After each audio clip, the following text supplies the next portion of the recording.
Belinda, as we get nearer the finishing line, hopefully the finishing line, are you getting as nervous about this as I am? I just don't want to imagine a universe where this transfer doesn't happen now. Yeah, to be fair, I'm not, because I feel like because we are so close to it, that's where I feel like more people are being a bit more speculative with their reports and just trying to piggyback off the excitement at the moment of, everyone just teasing everyone with what's actually happening. Whereas if we are as close as what I think we are, this all stuff is not going to get leaked now, especially like you've seen from Liverpool in the previously, and how, obviously it's not Michael Edwards, but how he would have run things previously.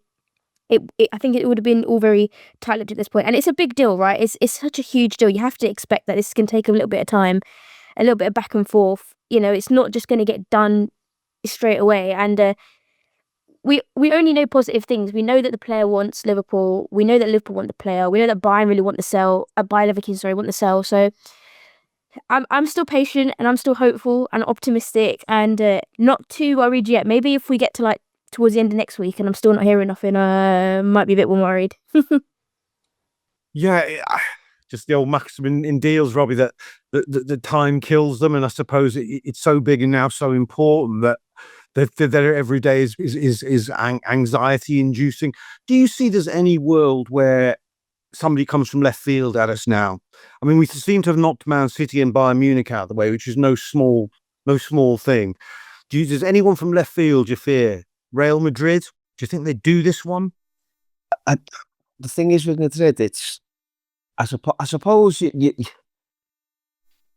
with Madrid, the idea would be like just how much kind of like how kind do they want to beat Xabi Alonso in his first season? What are Alonso's needs? I suppose obviously the one fear there would be the relationship he's obviously got with the player. But Madrid are not really in the business of playing big fees. I think one thing that doesn't really get mentioned about them is that like they love a free transfer, as we found out to our cost already this summer, and as like PSG found out last summer.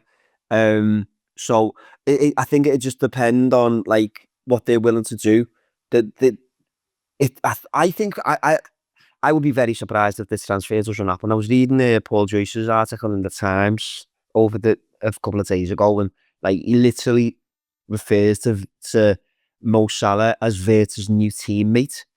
And I think when you've got like local patch journalists referring to kinds of players in those terms, I think it kind of points to the idea that this is far along the garden path. I think Liverpool will probably agree to pay the fee. I think it's going to just be about structure. Like Belinda said, these things are now all about fine prints, and when the fee is this big, it is going to take a bit longer. Like I think I always remember back to the noughties. I remember there's a Dant deal to Madrid going through, and I don't know if you remember, but it was known at the end of the season that he was going. It was kind of known how much he was going to go for, but it took ages to kind of like iron out exactly how that fee would be ironed out.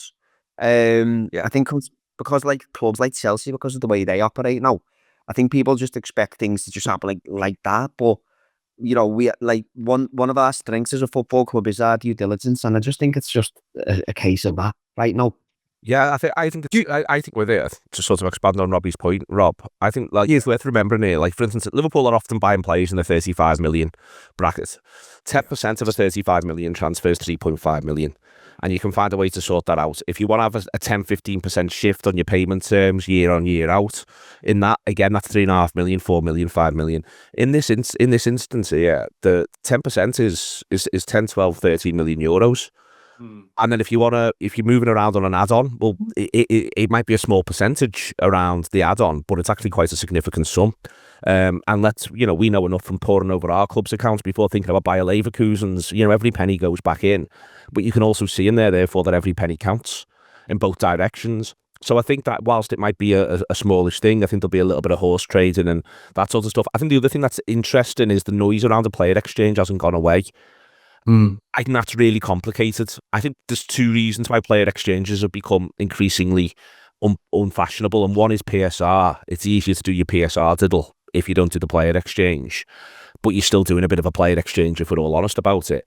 But I think the other reason why they're a little bit difficult is the players themselves will want to assess the market.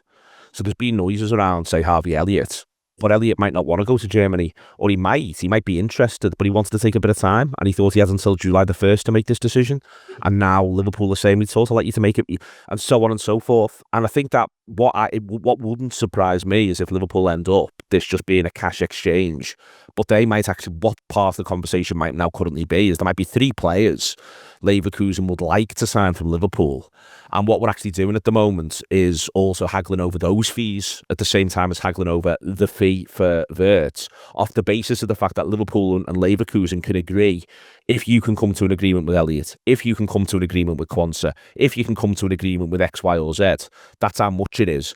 And in the meantime, we'll pay this much on Wirtz. And this is how, and then even that could then be, and then when that goes through, obviously no money's going to change hands. What we're going to do on these payment terms over the course of 3 years is that figure goes down by this much, this figure goes down by this much of this. The point being is that the complexity can be massive. So that's why I'm not worried at this point. I think if we get the other side of next Saturday and it looks like there's no further progress, that's about the time that I'll be worried. I think there's another thing here as well, which is that Liverpool can't, why this stuff often takes a bit longer, I think as well, is that everyone negotiates off the time limit that gets set. So if Liverpool know they can't do anything with the player because he's now off doing Nations League stuff with Germany until maybe next Saturday, Sunday, Monday, then everyone will keep talking until next Saturday, Sunday, Monday, conceivably. So I think that's in there as well. But if we're hearing concerning noises by next Saturday, I'll be concerned. If not, I do feel as though it seems pretty locked. And on your could someone come and gazump point, I think if you get outside of Real Madrid, and I agree with Robbie, and also they've not raised much money last couple of years from transfers, Real Madrid, and they might do a big one this summer out. But if you sort of, I don't think that they'll be eager to be putting huge amounts of money down. And also, the players they've currently got, they're already struggling to get all the attacking talent that they've currently got on the pitch in a coherent way that makes them all happy. Lashing another lad in, I don't think is something that, is something that a circle that the new manager might want to square overnight.